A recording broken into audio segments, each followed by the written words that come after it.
backrolling your first coat and not backrolling your first coat. There seems to be a lot of people that have misconceptions or false ideas about backrolling.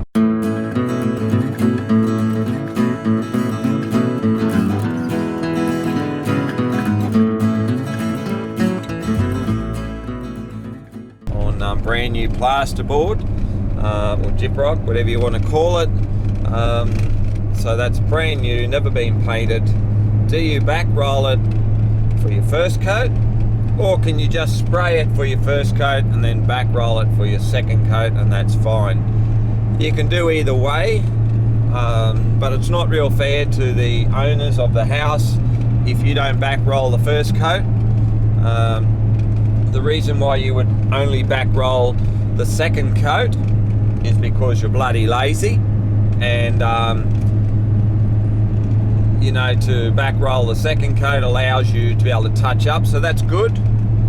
You could also get away with just backrolling the first coat and then spraying the second coat, and if you did that, you'd be helping yourself, and you'd also be helping the owners of the property to make sure that in 10 years time or their next paint job, it's not going to start peeling off for the other painter.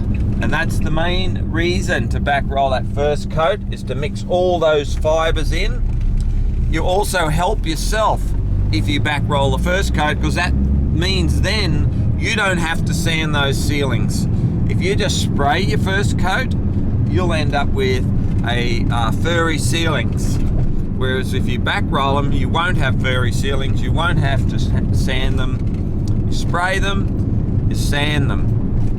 Spray the first coat, you sand it, and that's no good for you, no good for the customers, because it does risk 10 years time the next coat of paint that gets pushed on there with a roller breaks the fibres off.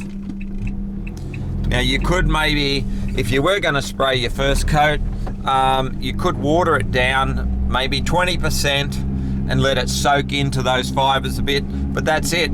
There's no arguing about it, really, is there? So for those people out there who want to argue about it, I don't want to argue about it. That's just the way it is. If you do some research, you'll find out that I'm correct, and that's it. I don't want to be correct all the time. I'd like to be learning, but there's people out there that have just been doing that all their lives, don't realise what they're doing is actually not correct. Sorry for the rant. Catch us later. Bye.